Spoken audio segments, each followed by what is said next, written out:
Have you ever brought something new into your world? Maybe a project or even, say, a plant for the garden. Hmm. And you're just genuinely amazed by how quickly it settles in and, well, just flourishes. Yeah, it happens. It's a great feeling. That kind of surprising burst of life, right? It really shows what happens when the conditions are just perfect. Absolutely. Welcome to the Deep Dive. We dig into interesting sources to pull out the key insights, helping you get informed fast.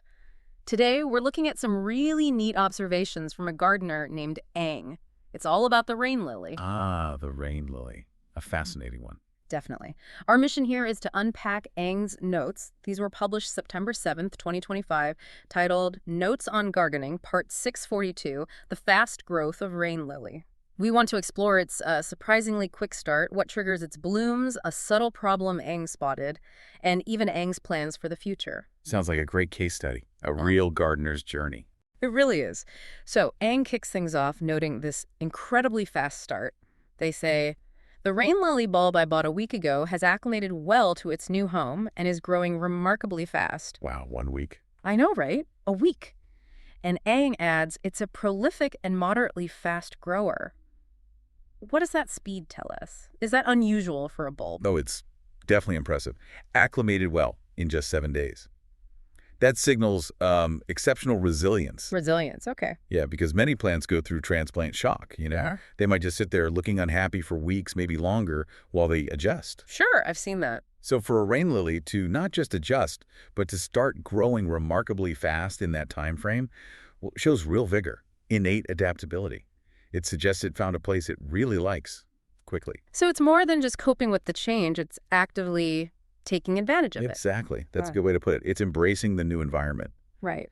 And that phrase Ang uses, prolific and moderately fast grower, that really paints the picture. What does prolific mean in this context exactly? Well, prolific tells you it's geared up to produce lots of flowers, maybe seeds, or in this case, likely more bulbs.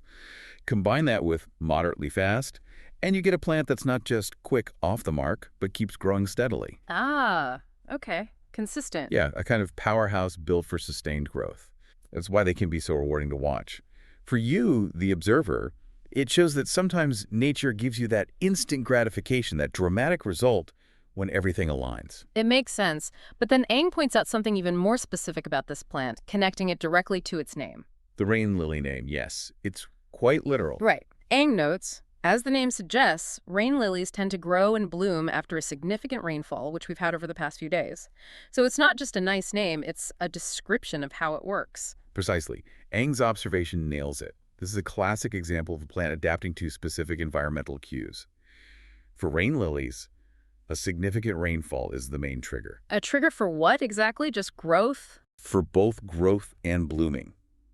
It's like a switch. The plant might be dormant or semi-dormant, just conserving energy. Then that heavy rain comes. And it's go time. Exactly. It's the signal to start the next phase, grow quickly, flower, reproduce.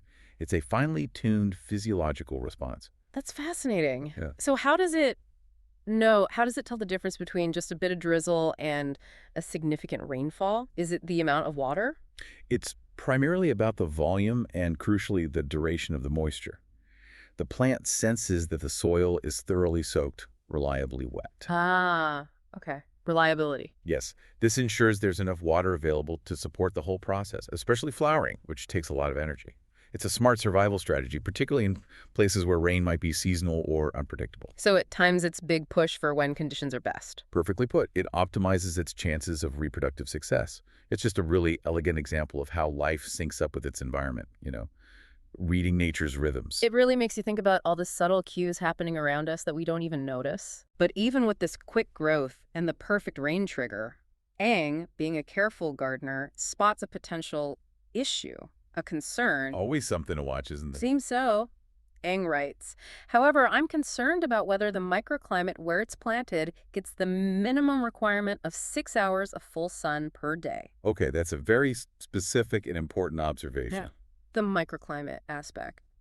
What does that mean in practical terms for a gardener? It's absolutely crucial. A microclimate is just the localized conditions, temperature, humidity, light, right in that specific spot. It can be quite different from the overall climate of the garden, or even just a few feet away. So like the shade from one bigger plant nearby or being next to a hot wall? Exactly that. A tall shrub, the corner of the house, a fence. They all create unique little zones. Even within one garden bed, you can have multiple microclimates. And Aang is worried about sun in that specific spot. 6 hours, is that a hard rule for rain lilies?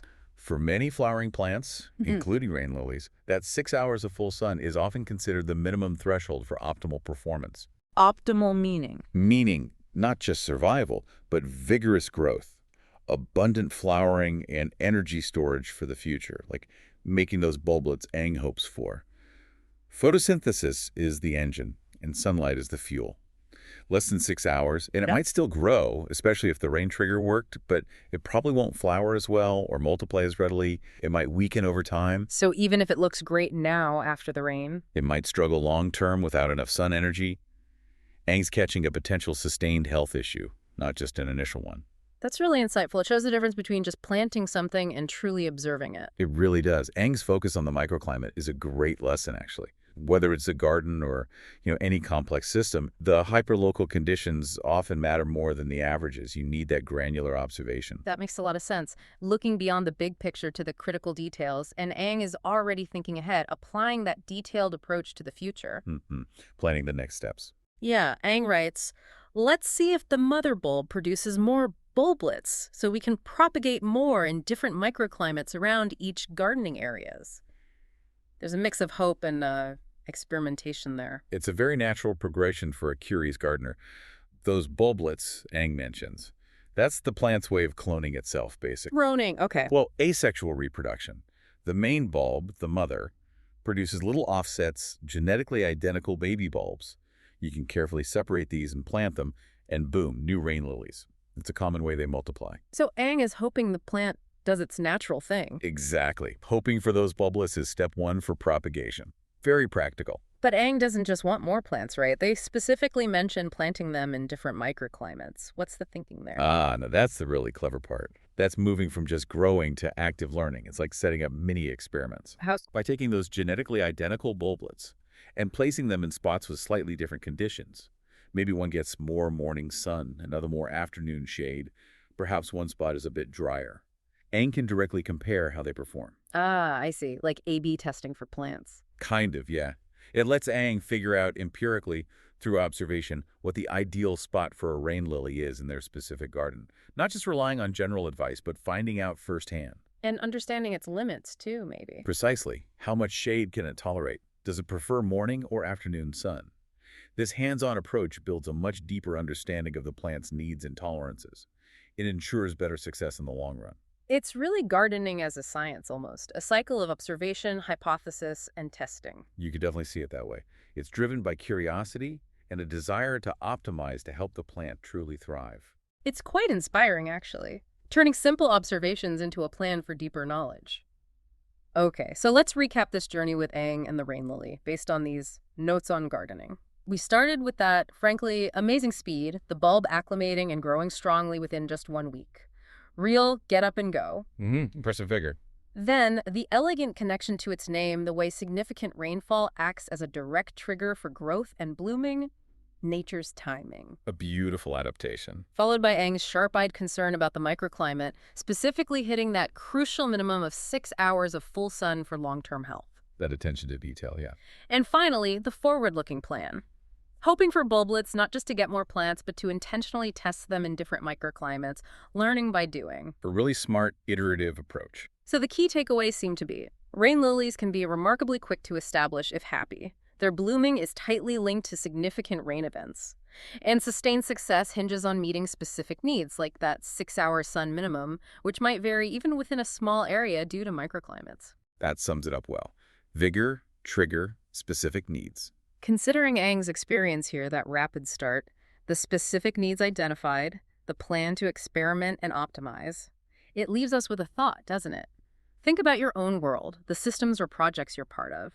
Where might a closer look, a more granular observation of the microclimates and the specific triggers involved, unlock a whole new level of success? That's a great question. What hidden potential might be waiting for just the right conditions, or for you to notice that one critical factor, turning something that's just okay into something truly exceptional, worth pondering?